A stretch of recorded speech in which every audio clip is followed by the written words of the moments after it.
आज स्टार्ट करेंगे 8th class maths का चैप्टर नंबर 5 डाटा हैंडलिंग। और डाटा हैंडलिंग के ऊपर जितने भी एमसीक्यूज बनेंगे वो आज मैं आपको बताऊंगा। देखो, सबसे पहले हम कुछ छोटी छोटी चीज़ें डिस्कस कर लेते हैं। मान लो आपको एक डाटा गिवन है 3, 5, 6, 8 और 9। मान लो आपकी क्लास में 5 स्टूडेंट्स है और इन 5 स्टूडेंट के एक मैथ के टेस्ट में ये मार्क्स आए। तो अगर हम आपसे पूछे कि इसका मीन क्या है बताओ, तो मीन बच्चों क्या होता है, इन सभी नंबर्स को या इनको ऑब्जर्वेशंस बोलते हैं, इन सभी ऑब्जर्वेशंस को ऐड करके और नंबर ऑफ ऑब्जर्वेशन, कितने ऑब्जर्वेशन है बच्चों, ये 5 है, इनसे क्या कर दो, डिवाइड कर दो।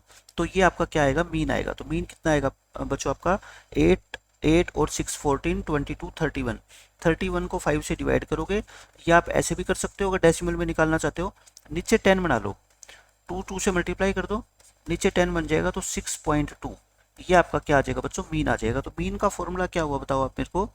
मीन का फॉर्मूला हुआ आपका sum of observations, sum of observations, और इसको अगर हम डिवाइड कर दें किससे, नंबर ऑफ ऑब्जर्वेशंस से।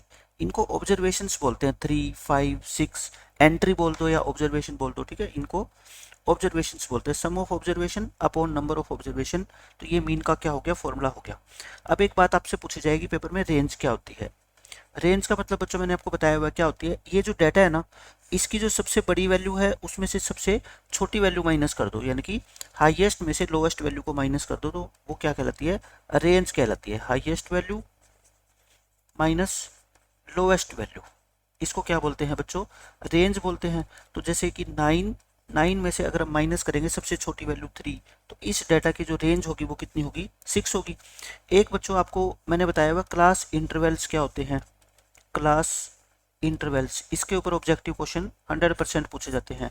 जैसे मान लो हम बच्चों के मार्क्स को ऐसे डिवाइड कर देते हैं कि जिनके मार्क्स 10 से 20 आए, 20 से 30 आए, 30 से 40 आए, ऐसे इन सभी को क्या बोलते हैं बच्चों, हम क्लास इंटरवल्स बोलते हैं। इनको क्या बोलते हैं, क्लास इंटरवल्स। अब मान लो एक कोई भी इंटरवल है 10 से 20, ये इंटरवल है, इस 10 को क्या बोलते हैं हम, लोअर लिमिट।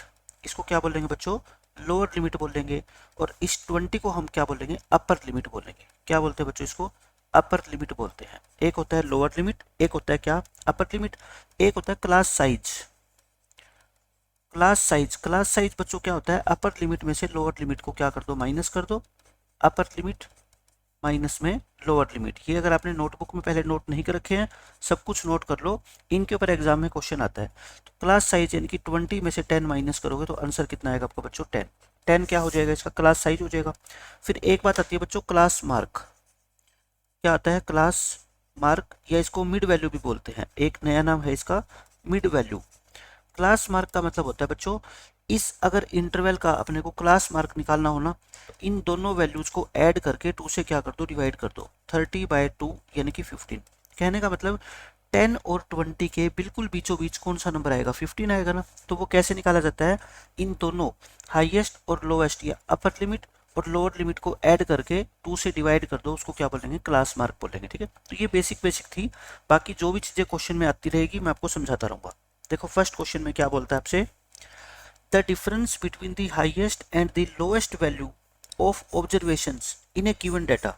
मतलब कि आपको एक डाटा गिवन है, उसमें जितने भी ऑब्जर्वेशन है उसकी हाईएस्ट और लोएस्ट वैल्यू का जो डिफरेंस होता है उसको क्या बोलते हैं, मैंने अभी बताया था ना, क्या बोलते हैं बच्चों, रेंज बोलते हैं। जैसे ये मैंने एग्जांपल दिया था आपको, ये है, इसमें जो रेंज होती है वो क्या होती है बच्चों, हाईएस्ट माइनस में लोएस्ट, इसको क्या बोलते हैं, रेंज बोलते हैं।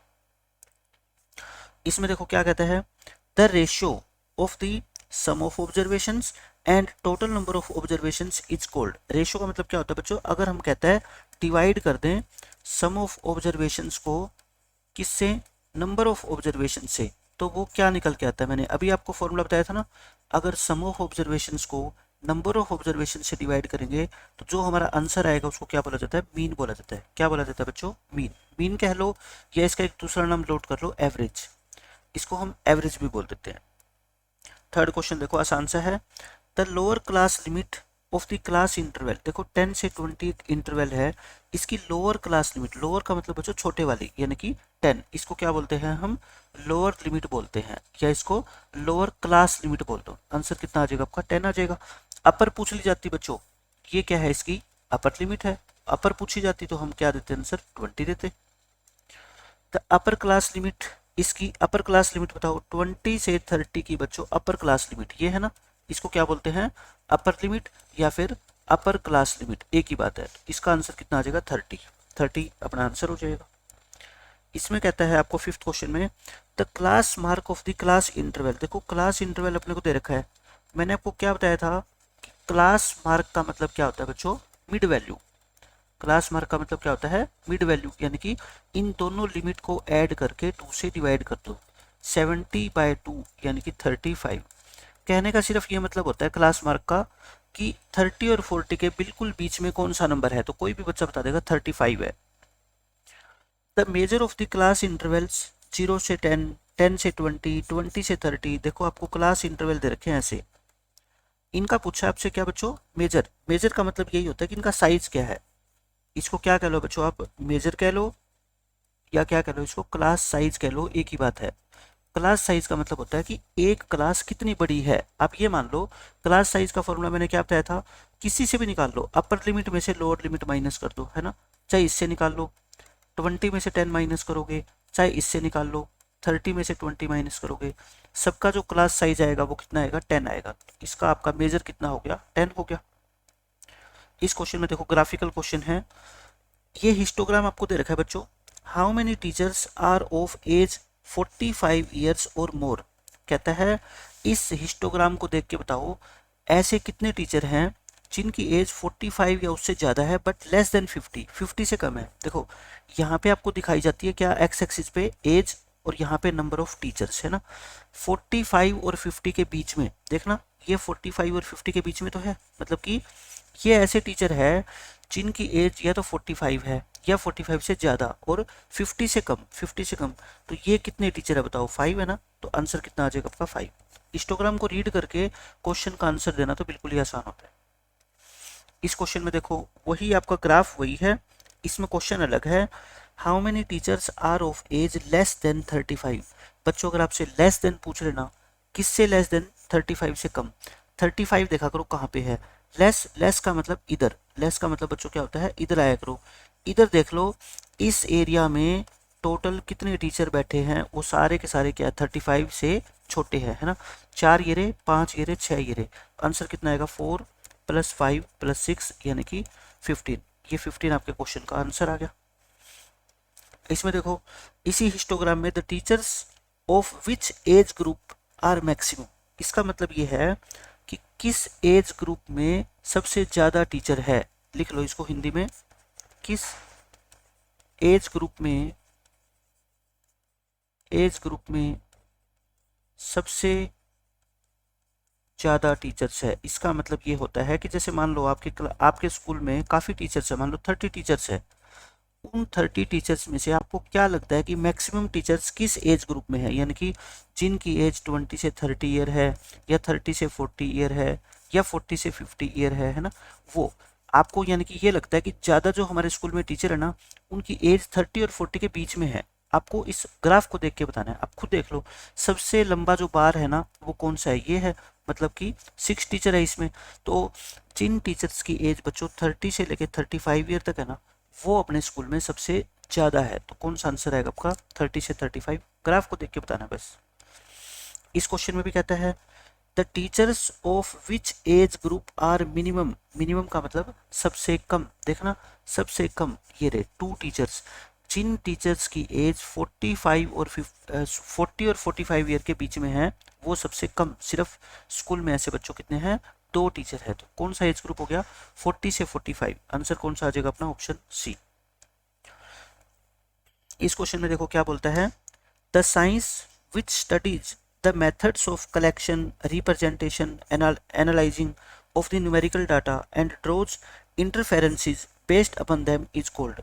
बच्चों इसको स्टैटिस्टिक्स बोलते हैं। स्टैटिस्टिक्स के अंदर क्या होता है, देखो जो डाटा हैंडलिंग होती है ना वो स्टैटिस्टिक्स का ही एक पार्ट है। पूरा टॉपिक का नाम तो स्टैटिस्टिक्स ही होता है, ठीक है। इसमें हम क्या करते हैं बच्चों, डाटा को कलेक्ट करते हैं पहले। जैसे मान लो मैं आपकी क्लास में गया और आपकी क्लास में मान लो ये 5 बच्चे हैं, मैंने इन 5 बच्चों से इनके मार्क्स पूछे, मैंने यानी कि डाटा को क्या कर लिया बच्चों, कलेक्ट कर लिया। फिर मैं इनको क्या करूँगा, प्रेजेंट करूँगा, मतलब कि इनकी मैं टेबल वगैरह बनाऊँगा, ठीक है, कि किस बच्चे के कितने नंबर आए। फिर मैं इनको एनालाइज करूंगा। एनालाइज का मतलब होता है बच्चों इनसे मैं निष्कर्ष निकालूंगा, कुछ ना कुछ रिजल्ट निकालूंगा मैं, ठीक है। इनसे मैं क्या निकालूंगा, रिजल्ट, की इस क्लास का रिजल्ट कैसा है, बच्चों का मीन कितना है, मीडियन निकालनी हो, बोर्ड निकालना हो, बहुत सारी चीज़ें होती है।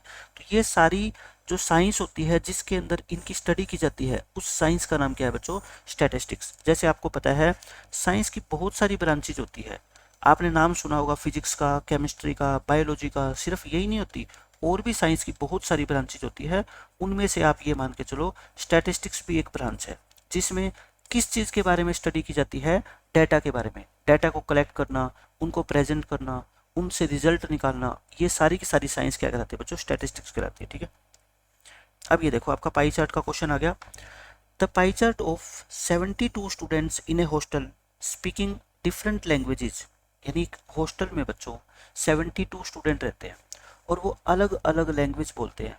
कुछ स्टूडेंट कोई लैंग्वेज बोलते हैं, जैसे ये लैंग्वेज है इंग्लिश है, मराठी है, तमिल है, बंगाली है और हिंदी है। ये दे रखा है the number of students who speak Hindi, कितने स्टूडेंट हिंदी बोलते हैं। आप बच्चों बताओ मेरे को, हिंदी बोलने वाले का है ना अपने को ये एंगल दे रखा है, कितना है बच्चों एंगल, 200 डिग्री।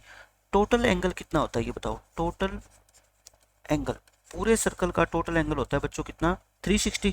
यानी आप ये मान लो 360 डिग्री में से 200 डिग्री वाले बच्चे हिंदी बोलते हैं, तो पता है नंबर ऑफ स्टूडेंट्स कितने आएंगे, number of students speaking Hindi, यानी कि हिंदी बोलने वाले इस हॉस्टल में कितने स्टूडेंट हैं। तो बच्चों आपको सीधा तरीका बताता हूं मैं, देखो टोटल एंगल कितना है 360, इनमें से 200 डिग्री क्या बोलता है मान लो Hindi, 200 by 360 into total students, total students कितने हैं बच्चों 72, आपका टोटल स्टूडेंट कितने हैं 72, तो ये काट दो, जीरो से जीरो कट गया, 36 बन जा और ये 2 जा, तो यानी कि 20 इंटू 2 कितना आ जाएगा बच्चों 40, यानी कि 40 बच्चे इस हॉस्टल में ऐसे हैं जो हिंदी बोलते हैं। मैं आपको सारे निकाल के दिखा देता हूँ, देखो हिंदी निकाल दिया। अब मान लो आपसे पूछता कि इंग्लिश बोलने वाले कितने बच्चे हैं, number of students, number of students who speak English, क्योंकि पेपर में तो कुछ भी पूछा जा सकता है ना। इंग्लिश बोलने वाले बच्चों कितने हैं, देखो इनका एंगल देखा करो आप, कितना है 60 डिग्री है ना, 60 को ऊपर रखा करो, टोटल एंगल कितना है 360, उसको नीचे रख दो, इनटू स्टूडेंट, पूरे हॉस्टल में स्टूडेंट कितने हैं बच्चों 72 है, तो बस ये जो है ना 6 पे कटेगा, ये 12 पे कटेगा, आंसर कितना आएगा 12। तो 12 बच्चे ऐसे हैं इस हॉस्टल में जो इंग्लिश बोलते हैं, ऐसे ही सबके निकाल लोगे ना, मराठी निकाल लोगे, तमिल निकाल लोगे, बंगाली निकाल लोगे, इस तरीके से प्रोसीजर होता है। अब देखो इस क्वेश्चन में क्या बोलता है आपसे, in the adjacent pie chart, यानी कि ये जो पाई चार्ट आपको गिवन है, which type of programmes are watched more, कौन से प्रोग्राम ज़्यादा देखे जाते हैं। देखो टीवी पे डिफरेंट डिफरेंट प्रोग्राम आते हैं, एंटरटेनिंग यानी कि जो एंटरटेनमेंट से आपके मनोरंजन से संबंधित होते हैं वो 50% है, गेम्स और स्पोर्ट्स से संबंधित होते हैं वो 25%, न्यूज 15%, एजुकेशन 10%। तो कौन सा चैनल सबसे ज़्यादा देखा जाता है, एंटरटेनिंग है ना, कौन सा है बच्चों एंटरटेनिंग। एंटरटेनिंग कौन सा हो गया, जैसे मान लो सब टीवी हो गया है ना, सब टीवी पे जैसे मान लो एक सीरियल आता है तारक मेहता का उल्टा चश्मा, तो ऐसे ऐसे टीवी सीरियल्स को क्या बोलते हैं बच्चों, एंटरटेनिंग बोलते हैं, जिसमें बच्चों को बड़ों को मजा आता है देखने में, ठीक है। एक आपको पता है न्यूज होती है, न्यूज में इंटरेस्ट बहुत कम लोगों का होता है, कोई देखना चाहता है कोई नहीं देखना चाहता। इसी तरह से कुछ लोगों का इंटरेस्ट होता है गेम्स के चैनल देखने में, कुछ लोगों का इंटरेस्ट होता है जो एजुकेशन से रिलेटेड चैनल होते हैं, वहाँ पे एजुकेशन से रिलेटेड चीज़ें बताई जाती है, कोर्स के बारे में बताया जाता है, तो वहाँ पे इंटरेस्ट और बहुत सारे कम लोगों का होता है ना, उसको बहुत कम लोग देखते हैं। इस तरह से एंटरटेनिंग चैनल जो है ना वो सबसे ज़्यादा लोग देखना पसंद करते हैं। इसमें भी वही ग्राफ है आपका, total number of which two programmes viewers is equal to the viewers of games and sport. कहता है कि एक तो ग्रुप ऐसा है जो गेम्स और स्पोर्ट देखता है, वो कितना है बच्चों 25% है। उसके अलावा कहता है किन दो कैटेगरी के चैनल को मिला के इस 25% के इक्वल बन जाएंगे। देखो एजुकेशन और न्यूज, मैं एजुकेशन और न्यूज के व्यूअर्स को ऐड कर दूं तो 15% प्लस 10% 25% होते हैं ना, और ये 25% अकेले कौन से लोग हैं जो स्पोर्ट्स देखते हैं ना, स्पोर्ट्स में भी कितने हैं बच्चों 25%। आपसे यही पूछा है कि किन दो चैनल्स को मिला दें कि वो स्पोर्ट्स वाले इक्वल बन जाए, तो हम कहेंगे एजुकेशन प्लस न्यूज। तो कौन सा हो जाएगा बच्चों, देखो news and education, D part आपका आंसर आ जाएगा। 15 क्वेश्चन में देखो क्या बोलता है, वही ग्राफ आपका, state which types of programmes are watched less, यानी कि सबसे कम कौन से देखे जाते हैं। और मैंने क्या बताया था, सबसे कम कौन सा देखा गया है इसमें, सिर्फ 10%, यानी कि एजुकेशन। एजुकेशन से रिलेटेड जो चैनल होते हैं टीवी पर, उसको लोग सबसे कम देखते हैं इस ग्राफ के अकॉर्डिंग, ठीक है, 10% है सिर्फ। अब देखो ये आपको एक हिस्टोग्राम दे रखा है, इसमें कहता है how many students watched TV more than 4 hour, मतलब कि इसमें बच्चे कितने घंटे टीवी देखते हैं, इस हिस्टोग्राम से हमारे को ये इन्फॉर्मेशन मिलती है। मतलब कि ऐसे बच्चे जो टीवी घर जाके सिर्फ 1 से 2 घंटे देखते हैं, मतलब 1 घंटे से ज़्यादा और 2 घंटे से कम, वो 4 बच्चे हैं, है ना। ऐसे ही 2 to 3 आवर्स के बीच में देखते हैं, वो 8 बच्चे हैं। तो कहता है 4 घंटे से ज़्यादा टीवी कितने बच्चे देखते हैं। मैंने क्या कहा आपको बच्चों, 4 घंटे, ये 4 पे, अगर 4 घंटे से कम बोलता तो इससे पहले, ज़्यादा बोलता तो बच्चों इसके आगे जाएंगे। ये सारे स्टूडेंट हैं जो 4 घंटे से ज़्यादा टीवी देखते हैं, ठीक है। तो कितने हो गए टोटल, देखो 32 + 8 + 6, ये वाले 3 क्या कर दो बच्चों, ऐड कर लो तो 46। 46 बच्चे ऐसे हैं जो स्कूल से घर जाने के बाद टीवी 4 घंटे से भी ज़्यादा देखते हैं, 46 आ जाएगा। इसमें कहता है बच्चों आपसे, उसी हिस्टोग्राम में how many students watch TV less than 3 hours, 3 hours से कम देखना, पीछे आते हैं, ये रहा 3, मैंने क्या कहा था, पीछे आ जाओ, कम है तो पीछे आ जाओ बच्चों। ये 8 + 4 है ना, 8 + में 4, तो आंसर 8 + में 4 यानी कि 12 इसका आंसर आ जाएगा। बिल्कुल इजी क्वेश्चन है। ये कहता है how much part is 50% of the whole circle. देखो बच्चों 50% का मतलब क्या होता है, 50%, आपको टीचर कह दे कि आपके मार्क्स आए हैं 50%, उसकी फ्रैक्शन कितनी होगी। परसेंटेज को बच्चों अगर फ्रैक्शन में कन्वर्ट करना हो ना, परसेंटेज का साइन हटा दो, नीचे क्या लिख दो, 100। 50% का मतलब होता है बच्चों की, अगर 100 नंबर का पेपर था तो आपके मार्क्स कितने आए हैं, 50, ठीक है। तो ये 1 ये 2, तो यानी कि फ्रैक्शन कितनी होगी, 1/2। आंसर कितना आ जाएगा, 1/2 आ जाएगा। इसमें भी वही कहता है how much part is 25% of a whole circle, मतलब कहता है पूरा सर्कल अगर मैं बना दूं, उसका 25% कितना होगा। जैसे 50% तो आधा होता है, 25% कितना होगा बच्चों, इस सर्कल को 4 पार्ट में डिवाइड कर दो, है ना, इस सर्कल को 4 पार्ट में डिवाइड कर दो, पूरा सर्कल 100% का होता है, हर एक सर्कल कितने, हर एक पार्ट कितने का होगा, 25%। और फ्रैक्शन की बात करें बच्चों, आप ये मान लो कि अगर एक चीज को 4 बच्चों में बांटना है इक्वली, हर बच्चे को कितनी फ्रैक्शन मिलेगी, 1/4 1/4 1/4 और 1/4। अगर 2 बच्चों में बांटना है तो 1/2 1/2, 3 बच्चों में बांटना है 1/3 1/3 1/3। ये तो सीधा तरीका होता है, लेकिन निकाले कैसे। मान लो पेपर में ये क्वेश्चन आ गया और आपके दिमाग में नहीं आई, इसको फ्रैक्शन में चेंज करना है बच्चों, मैंने क्या कहा था, 100 से क्या कर देना, डिवाइड कर देना, 25 1 जा और ये 4 जा, आंसर कितना आएगा आपका, 1/4। लेकिन ये क्वेश्चन इतने आसान होते हैं ना, आपको इनके बारे में बेसिक नॉलेज होनी चाहिए। अब देखो इस डायग्राम में क्या दे रखा है आपको टेबल में, प्रोडक्शन ऑफ फूड ग्रेन्स, अनाज जो होता है ना, फूड ग्रेन्स, चाहे वो चावल हो, चाहे दाल हो, चाहे मक्का हो, इनका जो प्रोडक्शन होता है एक स्टेट के अंदर, वो टेबल में दे रखा है। ईयर अलग अलग ईयर दे रखे हैं और प्रोडक्शन दे रखा है आपको कि 2001 में फूड ग्रेन्स का 60 लाख टन प्रोडक्शन हुआ है, ठीक है। आपको इससे कोई मतलब नहीं है, आप है ना इसको लेट कर लो, ये केजी है। आप ये मान लो कि आपने अपने खेत के अंदर, आप अपने खेत की बात लेके चलो, सन 2001 में 60 किलो चावल उगाया था, ठीक है, 2002 में 50 किलो, 2003 में, ऐसे ये मान के चलो। The proper graph to show their data will be, यानी कि इस डाटा को अगर हमारे को शो करना हो तो प्रॉपर ग्राफ कौन सा होगा। मैं कहता हूँ इसको हम बार ग्राफ से भी शो कर सकते हैं, है ना, बार ग्राफ ही होगा प्रॉपर तो, क्योंकि हिस्टोग्राम तो कब शो करते हैं बच्चों, जब क्लास इंटरवल हो, 10 से 20 20 से 10 से 20 20 से 30 इस तरह से।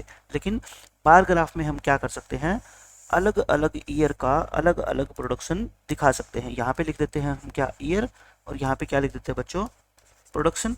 ईयर कौन सा होगा, देखो 2001 होगा, है ना, 2002 होगा, 2003, फिर 2004, फिर 2005, फिर 2006। ऐसे तो सीखे हमने बार ग्राफ बनाने। फिर हम क्या करते थे बच्चों, ये हाईएस्ट कितनी है 85, 10 10 का गैप ले सकते हो आप, है ना, 10 20 30 40 50 60 70, 80 और 90। जैसे 2001 में 60 kg, तो 2001 में बच्चों कितना हो जाएगा, देखो आपका 60 kg हो जाएगा। 2001 में आपका 60 kg ग्राफ हो जाएगा, 60 kg प्रोडक्शन हो जाएगा, ठीक है। इस तरीके से हम क्या है दिखा सकते हैं। फिर ऐसे ही 2002 के अंदर कितना हुआ वो दिखा सकते हैं, सबका हम दिखा सकते हैं इसमें, ठीक है। वैसे हम चाहें तो इसको पाई चार्ट के रूप में अगर दिखाएं तो हमारा कितना आएगा 60, 110, 180, और ये आपका आ जाएगा। पाई चार्ट में इसको दिखाना पॉसिबल नहीं होगा, बार ग्राफ में भी नहीं। बार ग्राफ में अच्छे से हम बार ग्राफ में हम ये तो बता सकते हैं कि 2001 से 2002 के बीच में कितना प्रोडक्शन हुआ, लेकिन अकेला अगर 2001 में दिखाना हो तो फिर बार ग्राफ से भी बच्चों पॉसिबल नहीं होगा, क्योंकि बार ग्राफ में या तो हमारे को ये दिखाना पड़ेगा फिर कि ये सिर्फ ग्राफ जो है ना वो 2001 का होता है, और ये मान लो आपका किसका है 2002 का है ना, 62 kg जितना भी होगा। तो बार ग्राफ भी इसका एग्जैक्ट वैसे मेजर नहीं है। इस तरह के क्वेश्चन पेपर में पूछे नहीं जाते हैं, लेकिन अगर पूछ भी लिया जाए तो आप आंसर क्या टिक कर देना बच्चों, बार ग्राफ कर देना, ठीक है। 21 देखो, choice of food for a group of people is following, यानी कि फेवरेट फूड कितना है। नॉर्थ इंडियन फूड को जो पसंद करते हैं वो 30 लोग हैं, साउथ इंडियन फूड को जो पसंद करते हैं वो इतने हैं, और चाइनीज फूड को जो पसंद करते हैं वो इतने हैं, है ना बच्चों। अलग अलग से आपको ये दे रखे हैं। The proper graph to show इस डाटा को शो करने का जो है ना प्रॉपर ग्राफ कौन सा है, ये आपसे पूछा है। ये ग्राफ वाले क्वेश्चन अभी मैं आपको एक साथ कराता हूँ सारे। पहले इसके अलावा जो क्वेश्चन है पहले हम वो करते हैं, फिर दोबारा आएंगे इसी क्वेश्चन के ऊपर। जस्ट ए मिनट बच्चों।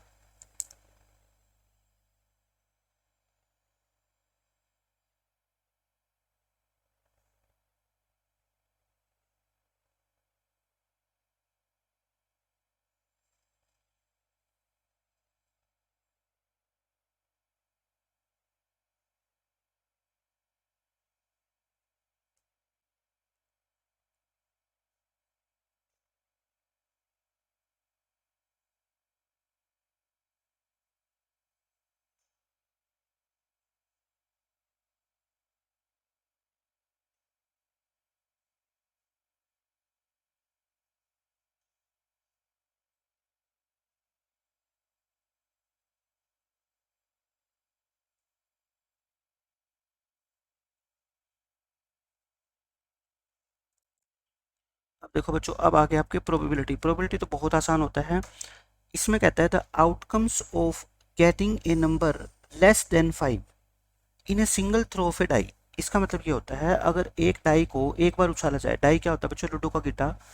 अगर एक डाई को एक बार उछाला जाए तो उसमें लेस देन 5 एक नंबर आए जो 5 से क्या हो बच्चों, छोटा हो। ऐसे कितने केस होते हैं आप ये बताओ, टोटल केसेस कितने होते हैं जब एक डाई को उछाला जाता है। आपने लूडो का गिट्टा देखा है, उसके ऊपर 1 2 3 4 5 6 ऐसे लिखे होते हैं, है ना। इनमें से आपको वो नंबर लेके आने हैं जो 5 से क्या हो बच्चों, छोटे। Numbers numbers which are less than 5, which are less than 5, ये कौन से बच्चों, 1 2 3 4, तो कितने नंबर है, ये 4 है ना काउंटिंग में, 4 इसका क्या आ जाएगा, आंसर आ जाएगा आपका। 23rd क्वेश्चन देखो, the number of possible outcomes of tossing two coins simultaneously, यानी कि दो क्वाइंस को जब एक साथ उछाला जाता है, दो क्वाइंस को जब जब एक साथ टॉस किया जाए, टॉस किया जाए तो टोटल केसेस कितने होंगे, आपसे ये पूछा गया है, ठीक है। मैंने आपको बताया भी हुआ है प्रोबेबिलिटी के अंदर कि टोटल केसेस कितने होते हैं बच्चों। देखो दो कॉइन आपने उछाले ऐसे, एक ये और एक ये, हो सकता है दोनों के ऊपर हेड आए, हो सकता है दोनों के ऊपर टेल आए, हो सकता है पहले पे हेड आए दूसरे पे टेल, या हो सकता है पहले पे टेल आए और दूसरे पे हेड। बताओ इन चार के अलावा कोई और केस पॉसिबल हो सकता है क्या, नहीं हो सकता। आंसर कितना आ जाएगा आपका, 4 आ जाएगा। बहुत आसान क्वेश्चन है। The number of possible outcomes of getting a prime number on throwing a die, मतलब आपने एक लूडो का डाई उछाला, एक डाई उछाला आपने, इसका ये मतलब है बच्चों एक डाई थ्रो किया, उस पर प्राइम नंबर आए, उस पर क्या है बच्चों, प्राइम नंबर आए। ऐसे कितने केसेस है, ऐसे कितने केसेस है। आप ये बताओ मेरे को, टोटल केसेस कितने होते हैं जब हम एक डाई को उछालते हैं? तो आपको पता है कितने होते हैं बच्चों? 6, 1 2 3 4 5 6, यही होते हैं ना। अब आप ये बताओ टोटल ये होते हैं, इनमें से आपको छांटते हैं सिर्फ क्या? Prime number. कई बच्चे 1 को भी प्राइम नंबर काउंट कर लेते हैं, लेकिन नहीं, मैंने बताया हुआ ना 2 से स्टार्ट होते हैं, 2 3 5, यानी कि जिनके सिर्फ 2 फैक्टर होते हैं वो प्राइम नंबर होते हैं। आंसर कितना आएगा आपका? 3। ये 3 प्राइम नंबर होते हैं। इवन पूछ लेता मान लो, इवन नंबर कौन कौन से होते हैं? 2 4 6। ओड पूछ लेता बच्चों, ओड कौन कौन से होते हैं? 1 3 5, तो कुछ भी पूछ सकता है इसमें आपसे। इसमें देखो क्या कहता है, the number of possible outcomes of getting non prime number on throwing a die. देखो वही बात आ गई, डाइस को उछालेंगे तो टोटल केसेस आपको पता है कि 1 2 3 4 5 6 होते हैं।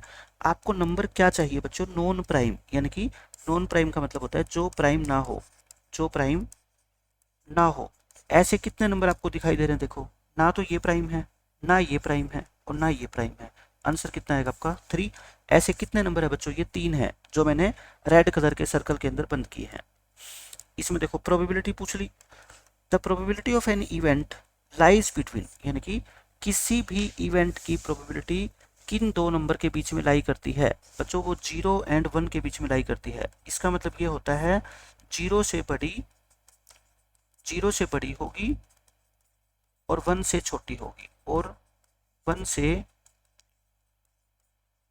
छोटी होगी। 0 और 1 के बीच में होगी बच्चों। 0 एंड 1 कहाँ गया? 0 एंड 1। अच्छा, एक ब्रैकेट में इन्होंने ये भी दे रखा है, श्योर इवेंट और इम्पॉसिबल इवेंट। बच्चों श्योर इवेंट क्या होती है मैं आपको बता देता हूँ।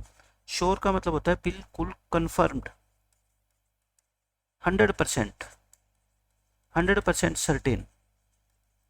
जिस इवेंट की प्रोबेबिलिटी 1 होती है बच्चों, प्रोबेबिलिटी क्या होती है? जिस इवेंट की 1 होती है उसको श्योर इवेंट बोला जाता है। प्रोबेबिलिटी कितनी? 1। और इम्पॉसिबल इवेंट होती है, इम्पॉसिबल इवेंट बच्चों जिसकी प्रोबेबिलिटी कितनी होती है? 0 होती है, उसको बोला जाता है इम्पॉसिबल इवेंट। जैसे मान लो आपने क्वाइन उछाला, आपको पता है क्वाइन के ऊपर 2 फेस होते हैं, एक हेड लिखा होता है, एक टेल। आप अपने दोस्त से ये कह दो कि मैं या तो हेड लेके आऊंगा और या टेल लेके आऊंगा, आप मेरे से शर्त लगा लो, तो बताओ शर्त कौन जीतेगा? आप ही तो जीतोगे, क्योंकि हेड या टेल में से कुछ तो आएगा। तो उसको बोलते हैं क्या? Sure event. इम्पॉसिबल, एक बच्चा कह दे कि मैं शर्त लगाता हूँ एक क्वाइन को मैं उछालूंगा, ना तो हेड आएगा ना टेल आएगा, तो वो शर्त कभी भी नहीं जीत सकता, वो हो गया क्या? Impossible event. ठीक है, ये हो जाएगा। 27वां क्वेश्चन देखो, एक डाई को उछाला जाता है, प्रोबेबिलिटी बताओ एक प्राइम नंबर आए। आप मेरे को ये बताओ, डाइस को उछालेंगे, टोटल केस तो 6 होते हैं, उनमें से प्राइम कौन कौन से होते हैं? 2 3 और 5, यानी कि 3 3/6। 3/6 कितना होता है बच्चों? 1/2 होता है। प्रोबेबिलिटी बताओ of getting 8 on the front face of tossing a die. बच्चों डाइस जब आप उछालोगे तो टोटल केसेस 1 2 3 4 5 6, इन्हीं में से तो कुछ ना कुछ आएगा ना। लेकिन आप कह रहे हो मैं 8 लेके आऊंगा, बताओ कैसे आ जाएगा 8? 8 तो उसमें है ही नहीं, तो प्रोबेबिलिटी कितनी होती है बच्चों? नीचे तो आएंगे टोटल 6, लेकिन 8 तो आएगा नहीं, मतलब है ही नहीं 8 तो कहीं पे भी 0। और 0/6 का मतलब क्या होता है बच्चों? 0 होता है। इसको क्या बोलते हैं? Impossible event. It is an impossible event. मतलब कि आप 8 कैसे ले आओगे? इम्पॉसिबल है, लेके ही नहीं आ सकते, क्योंकि 8 होता ही नहीं है, तो आपका आएगा कैसे? ठीक है, ये हो गया 29वां क्वेश्चन में। The probability of getting an odd number in a single throw of a die, यानी कि एक डाइस को मैं लिख देता हूं, एक डाई को जब एक बार थ्रो किया जाता है, एक बार थ्रो किया जाए तो उस पर ओड नंबर आने की प्रोबेबिलिटी क्या होगी? आपको ओड नंबर लेके आना बच्चों। ठीक है, आप मेरे को ये बताओ, प्रोबेबिलिटी का फॉर्मूला मैंने आपको क्या बता रखा है? Favourable cases upon total cases, favourable cases upon में टोटल केसेस। जब हम डाई को उछालते हैं तो टोटल केसेस तो बच्चों 6 होते हैं, फेवरेबल कितने होंगे पता है? 3। क्यों? क्योंकि ओड नंबर 1 3 और 5, ये 3 ही तो होते हैं। आंसर कितना आएगा बच्चों? 1/2। अच्छा, अब इसमें इवन नंबर का पूछ लेता, अगर मान लो क्वेश्चन में ओड की जगह इवन आता, तो इसकी भी प्रोबेबिलिटी कितनी होती है बच्चों? 3/6, क्योंकि इवन नंबर भी तो कौन से होते हैं बच्चों? 2 4 6 ही होते हैं। ठीक है, तो ये भी 3/6 यानी कि 1/2 होती। इसमें देखो कहता है 52 कार्ड्स में से एक कार्ड को निकाला गया, प्रोबेबिलिटी बताओ कि वो एस होगा। मैंने आपको बताया था टेक्स्ट बुक की एक्सरसाइज में भी, टोटल एस इक्के जो होते हैं बच्चों ताश की घटी में वो कितने होते हैं, 4 होते हैं। तो प्रोबेबिलिटी कितनी होगी, 4/52, 52 टोटल कार्ड्स होते हैं, ठीक है, 1/13। तो 1/13 इस क्वेश्चन का आंसर आ जाएगा। अब इसमें देखो क्वेश्चन में, the probability of winning A game is this, the probability of losing it, यानी कि एक गेम को देखो या तो आप हार सकते हो या आप जीत सकते हो। विनिंग की प्रोबेबिलिटी आपको दे रखी है और कहता है लूजिंग की बताओ। मैं कहता हूँ जब भी क्वेश्चन ऐसा आ जाए ना कि विनिंग की प्रोबेबिलिटी दे रखी है लूजिंग की निकालनी हो, आंसर सीधा 1 में से आप क्या कर दिया करो बच्चों, विनिंग की माइनस कर दो, तो किसकी आ जाएगी, लूजिंग की। और लूजिंग की दे रखी हो विनिंग की निकालनी हो तब भी 1 में से एक को माइनस कर दो बच्चों, दूसरी आ जाएगी, ठीक है। तो 0.7 इस क्वेश्चन का आंसर। अच्छा 1 में से 0.3 को कई बच्चे माइनस भी नहीं करना जानते, क्या किया करो 1 को लिखो 1.0 और इसको 0.3, अब माइनस करोगे तो देखो कितना आएगा, 0.7 ही आएगा ना। अब देखो 32nd क्वेश्चन, एक डाइस को उछाला गया एक बार, प्रोबेबिलिटी बताओ कि इवन नंबर आएगा। मैंने बताया था ना इवन नंबर आए तब भी प्रोबेबिलिटी कितनी होगी, 1/2 होगी। इस क्वेश्चन में क्या कहता है, एक बैग है, एक बैग के अंदर बच्चों क्या है, देखो क्या क्या बॉल्स है वो लिख लो। 5 रेड बॉल है, 5 रेड कलर की बॉल है, 8 वाइट कलर की बॉल है, 4 ग्रीन है और 7 ब्लैक बॉल है। तो टोटल कितनी होगी, ये 24 होगी। टोटल 24 बॉल है, एक बॉल इस बैग में से निकाली, प्रोबेबिलिटी बताओ कि वो रेड आएगी, ठीक है। देखो टोटल तो 24 है, इनमें से रेड कितनी है, 5 है, तो आंसर कितना आएगा बच्चों, 5/24। 34th क्वेश्चन देखो, 17 कार्ड्स नंबर्ड 1 to 17, मतलब कि बच्चों आपने 17 ऐसे स्लिप बना ली है ना, कार्ड बना लिए जिनके ऊपर आपने नंबर लिखे हुए कहाँ से कहाँ तक, 1 2 3 17 तक ऐसे लिखे हुए हैं, और इनको हमने अच्छे से क्या कर दिया, मिक्स कर दिया। फिर एक पर्सन ने एक कार्ड इसमें से निकाला, प्रोबेबिलिटी बताओ कि जो कार्ड के ऊपर नंबर लिखा आएगा ना वो डिविजिबल होगा बच्चों किससे, 3 and 2 बोथ, मतलब कि आप इन 17 कार्ड में से एक कार्ड निकालोगे, निकाल लिया, उस कार्ड के ऊपर कोई ना कोई नंबर तो लिखा आएगा, वो नंबर आपका है ना 2 और 3 दोनों से डिवाइड होना चाहिए। ऐसे कितने कार्ड है उसकी प्रोबेबिलिटी बतानी है। आप ये बता दो कोई नंबर 2 से भी डिवाइड हो और 3 से भी डिवाइड हो, ऐसा कब पॉसिबल है, जब वो नंबर 3 into 2 यानी कि 6 से डिवाइड हो। अगर जो नंबर 6 से डिवाइड होगा ना बच्चों, तब आप कह सकते हो कि वो नंबर 2 से भी डिवाइड होगा पक्का और 3 से भी डिवाइड होगा। इनमें से 17 में से ऐसे कितने नंबर है जो 6 से डिवाइड हो सकते हैं, the numbers which are divisible by 6, 6 से डिवाइड होने वाले नंबर बच्चों, पहला कितना होगा 6 होगा, फिर 12, फिर आप सोचोगे 18, लेकिन बच्चों बताओ 18 तो इसमें है ही नहीं, नंबर कितने हैं, सिर्फ 17 तक है, तो प्रोबेबिलिटी कितनी आएगी बताओ। नीचे तो टोटल केसेस, ऊपर सिर्फ ये कितने हैं, 2 ही तो कार्ड है, यानी कि इन 17 में से सिर्फ 2 कार्ड ऐसे हैं जिनके ऊपर वो नंबर लिखा आएगा जो 6 से डिवाइड होगा, सिर्फ या तो 6 आएगा या फिर 12। आंसर कितना होगा बच्चों, 2/17। देखो अब ये छोटे क्वेश्चन आ गए आपके 1 वर्ड के। What is called the number of times a particular observation occurs? इसका मतलब ये होता है बच्चों, जैसे मैं आपको एग्जांपल देता हूँ, मैंने एक डाटा लिख दिया, डाटा में लिख दिया 3 4 3 5 3 9 5।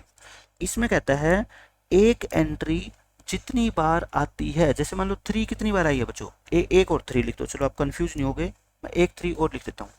इस डाटा में 3 कितनी बार आया है, 1 2 3 4, 4 बार आया ना, 3 4 टाइम्स आया, तो यहाँ पे बच्चों पता है क्या लिखेंगे, फ्रीक्वेंसी ऑफ 3 इज 4, यानी कि 3 कितनी बार आया है बच्चों, 4 बार आया है, तो इस 4 को क्या बोलते हैं, 3 की फ्रीक्वेंसी बोलते हैं। तो इसका आंसर क्या हो जाएगा बच्चों, फ्रीक्वेंसी।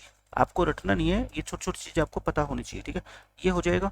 अब सेकंड क्वेश्चन देखो, what is called the mid point of A class interval. बच्चों क्लास इंटरवल जैसे मान लो 10 से 20 है, मैंने आपको क्या बताया था, अगर इसका मिड पॉइंट निकालना हो तो क्या करते हैं, दोनों को ऐड करके 2 से डिवाइड करते हैं ना।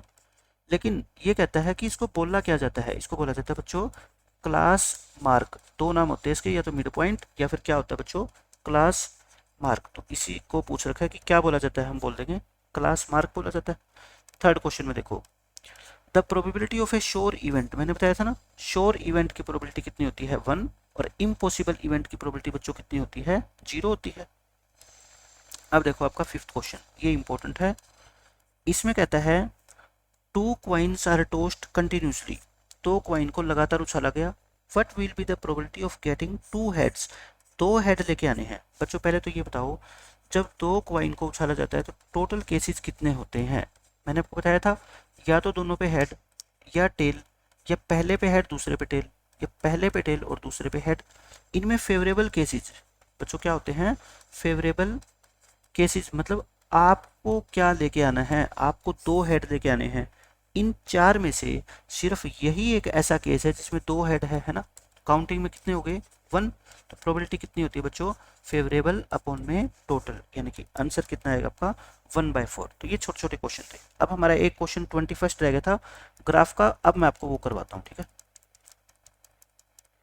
ये था आपका क्वेश्चन नंबर 21। इसमें ये कह रखा है कि जो है ना, हमने एक लोगों का सर्वे किया और उस सर्वे के अंदर टोटल 120 लोग थे।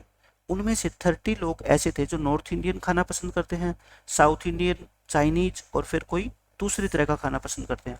इस ग्राफ को शो करने के लिए, इस डेटा को शो करने के लिए सबसे प्रॉपर ग्राफ क्या होगा, मैं कहता हूँ सबसे प्रॉपर ग्राफ होगा बच्चों क्या, पाई चार्ट। क्योंकि पाई चार्ट में ये होता है कि टोटल एंगल जैसे 360 डिग्री का होता है ना, टोटल एंगल कितना होता है बच्चों, 360 डिग्री का। तो हम इस टेबल को अगर आगे बढ़ाना चाहें, इसकी हम निकाल सकते हैं बच्चों क्या, फ्रैक्शन। फ्रैक्शन जैसे टोटल कितना है बच्चों, 120 लोग हैं ना, इसमें से 30 लोग मतलब कि 30/120, 1/4, फिर ऐसे ही 40/120 है ना, 1/3, ऐसे ही 25/120, 5 पे काटेंगे, ऐसे ऐसे हम क्या निकाल सकते हैं, फ्रैक्शन निकाल सकते हैं। फिर फ्रैक्शन से हम क्या निकाल सकते हैं बच्चों, एंगल, सेंट्रल एंगल निकालते थे ना, इसको क्या कर देते थे, 360 से मल्टीप्लाई करते थे 90 डिग्री, और इसको 360 से करेंगे 120, इसको 360 से करेंगे कितना आएगा आपका 60, 360 से करो 75 आएगा 75, और ये भी कितना आएगा 75। फिर हम क्या बना देते थे बच्चों, एंगल, जैसे मान लो ये 90 का बन गया, ठीक है, फिर हम ऐसे मान लो 120 डिग्री का बना देते, फिर दो 75 के हो जाते। इस तरह के डाटा को हम पाई चार्ट से बहुत अच्छे से रिप्रेजेंट कर सकते हैं। और लास्ट क्वेश्चन का मैंने आंसर आपको बता ही दिया था, इसको हम बार ग्राफ से अच्छे से रिप्रेजेंट कर सकते हैं, ठीक है। तो ये था आपका बच्चों चैप्टर 5 के जितने भी एमसीक्यूज पेपर में आ सकते हैं डाटा हैंडलिंग के ऊपर, हमने कर लिया, ठीक है। मिलते हैं नेक्स्ट लेक्चर में, बाय बाय, टेक केयर।